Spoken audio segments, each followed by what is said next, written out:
حضور اقدس صلی اللہ علیہ وآلہ وسلم کے چچا حضرت حمزہ رضی اللہ تعالیٰ عنہ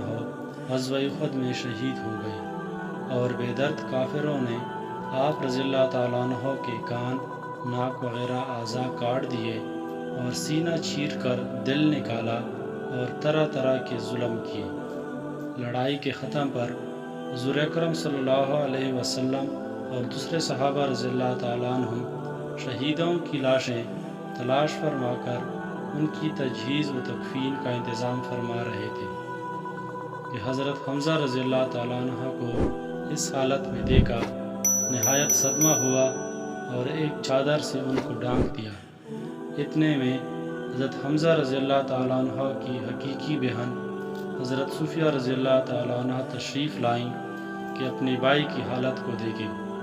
حضور صلی اللہ علیہ وسلم نے اس خیال سے کہ آخر عورت ہے، ایسے ظلموں کے دیکھنے کا تحمل مشکل ہوگا، ان کے صاحبزادہ حضرت زبیر رضی اللہ تعالیٰ عنہ سے ارشاد فرمایا کہ اپنی والدہ کو دیکھنے سے منع کرو۔ انہوں نے والدہ سے عرض کیا کہ حضور صلی اللہ علیہ وسلم نے دیکھنے کو منع فرما دیا۔ انہوں نے کہا کہ میں نے سنا ہے کہ میرے بھائی کے ناک، کان وغیرہ کاٹ دیے گئے، اللہ کے راستے میں یہ کون سی بڑی بات ہے، ہم اس پر راضی ہیں، میں اللہ سے ثواب کی امید رکھتی ہوں اور انشاءاللہ صبر کروں گی۔ اس کے بعد 2 کپڑے نکالے اور فرمایا کہ میں اپنے بھائی کے کفن کے لیے لائی تھی۔ ہم لوگ وہ کپڑے لے کر حضرت حمزہ رضی اللہ تعالیٰ عنہ کو کفنانے لگے تو برابر میں ایک انصاری شہید پڑے ہوئے تھے جن کا نام حضرت سہیل رضی اللہ تعالیٰ عنہ تھا۔ ان کا بھی کفار نے ایسا ہی حال کر رکھا تھا جیسے حضرت حمزہ رضی اللہ تعالیٰ عنہ کا تھا۔ ہمیں اس بات سے شرم آئی کہ حضرت حمزہ رضی اللہ تعالیٰ عنہ کو 2 کپڑوں میں کفن دیا جائے اور انصاری کے پاس ایک بھی نہ ہو، اس لیے ہم نے دونوں کے لیے ایک ایک کپڑا تجویز کر دیا، مگر ایک کپڑا ان میں بڑا تھا، دوسرا چھوٹا۔ تو ہم نے کورا ڈالا کہ کورے میں جو کپڑا جن کے حصے میں آئے گا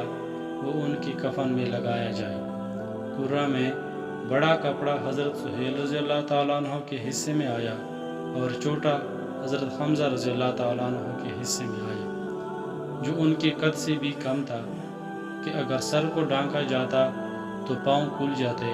اور پاؤں کی طرف کیا جاتا تو سر کھل جاتا۔